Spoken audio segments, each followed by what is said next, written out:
Hey guys, welcome back to my channel. Today's video is a little different because I have the amazing Alyssa Coleman here. She is a productivity strategist for creative entrepreneurs. You can find out more about her at alyssacoleman.ca. But today she's going to share with us her 3 best tips for becoming a more productive solopreneur. Let's take a pose.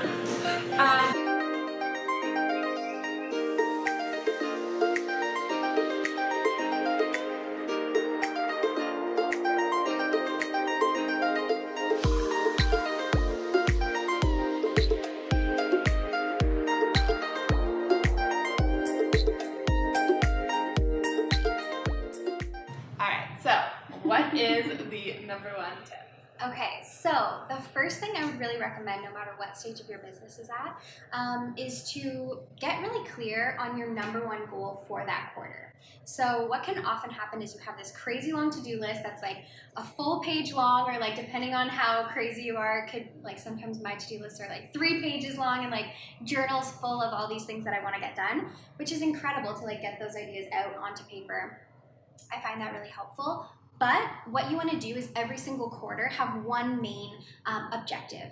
And so that can be to finally launch your website, or to launch your new product, or sell a specific amount that month, or like which income goal you want to hit, or write the first chapter of your book. Whatever it is, I really want you to have a clear idea of like the number 1 goal of that quarter. And so that every day when you're looking at your to-do list, no matter how crazy long it is, you can get a sense of, is this valuable to me in terms of what my number 1 goal for the quarter is? And that really keeps you moving productively throughout the entire year, because you know what your main pillars are. And a lot of times people set these like quarter goals at the beginning of the year. So you have like 4 quarter goals that lead up to maybe your year goal, like maybe you want to make 6 figures this year or something. So what are you going to do every quarter to kind of like get you there?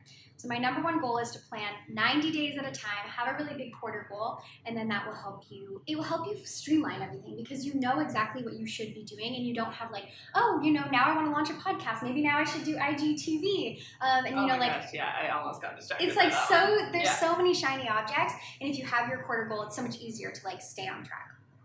So that's tip number 1. Then this one is my most like dear productivity hack, and that is to have a really, really, really specific entrepreneurial calendar. So to know, this is, if I just do this every single week, I know that my business is going to be growing. I know that I'm going to have momentum in my business, and you can just start to look at that. So you basically, what you do is you map out, okay, if I just did these things every week, and these can be the things that you already do in your business, plus the things that you're like, I really wish I was doing this every week. So like if you've been saying, I'm going to do YouTube videos, but I just don't ever actually get around to it, put that in your calendar. Like, how long does it take you to do all of these things?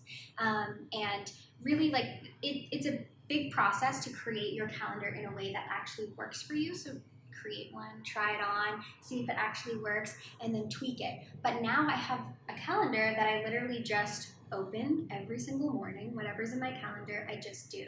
And it becomes so much easier to stay really inspired and productive, because I know, so for example, if right now it says, hey, meet up with, Louise, meet up with Reese, I'm not worried about like, okay, like what's happening in my inbox, like are my emails like blowing up, like does my Facebook group need me, like all of these things. I'm not worried about that, because I know that those things have another spot in my calendar. Yeah. And so it helps me stay extremely productive. That's my most, like prized possession. If I lost my Google Calendar, which thank God it's like in the cloud, I would die. I really would be lost without it. So try it on for size. Like, get your calendar working for you. It almost becomes like your boss, which is so nice, because I don't like having anyone tell me what to do, but I kind of like tell myself what to do in a way. So even when I'm like feeling really uninspired and I don't want to do anything, I can just look at my calendar and I have a clear idea of what I should be doing, so that I can, feel more productive, make more sales, like hit that quarter goal, because it's all laid out in my calendar. Yeah, awesome. Okay, and then the last thing is something called the Pomodoro technique. Yes. Do you use it? Yes, I absolutely do. Oh my God. So good. Yes, This, honestly, when I found out about Pomodoros, everything changed for me. So I'll tell you what it is first. The first thing that you have to do is decide on what you're going to be working on. So it should say in your calendar what you need to be working on, but let's say it was like to do the first draft of your blog post. Yep. So then what you're going to do is like close all your tabs, turn your phone on airplane mode so you have no distractions, and just open the like blank document to draft your blog post. Then what you do is you set a timer, or there's like different apps for Pomodoros, but in its most basic form, you set a timer for 25 minutes.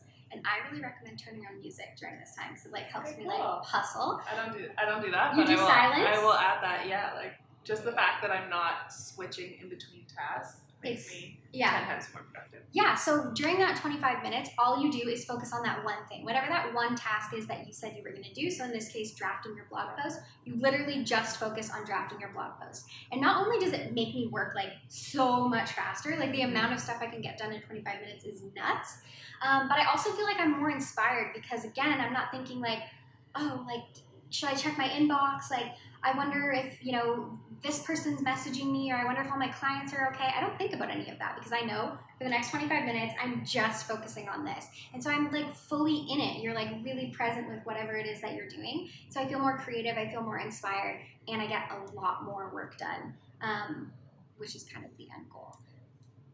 Awesome. And I think having music, I think it helps. It makes me like, it gets me in the zone. Okay, I have to add music because I'm just like working in silence, but sometimes that's good because you need to just like focus. Yeah. Okay, awesome. Those Maybe I'll try your method. Amazing. No, don't. Yours is better. Yours is more fun. It's more fun, So, yeah. Like we need And to have fun at headphones work. are highly recommended too because I feel like music is better with headphones. Yeah. But that's not a productivity hack. That's just like no, that is personal that's preference. So those are my top 3 productivity hacks, and I think those work for everyone, whether you're just starting your business and you're like really just getting everything off the ground, or if you're looking to hit like, you know, really huge quarter goals and you have like really big things going on that are, you know, a little bit out of your comfort zone. Try these things out for size. Amazing. Awesome. Thank you so much. I absolutely loved having you on my channel today. Guys, Alyssa is amazing and has given me so many tips beyond this for being a more productive solopreneur. So make sure that you go and check her out. I will leave a link to that in the description below. If you like this style of video, then definitely let me know in the comments. And of course, remember to subscribe, and I'll see you guys soon with another video. Thanks again. Bye. Bye.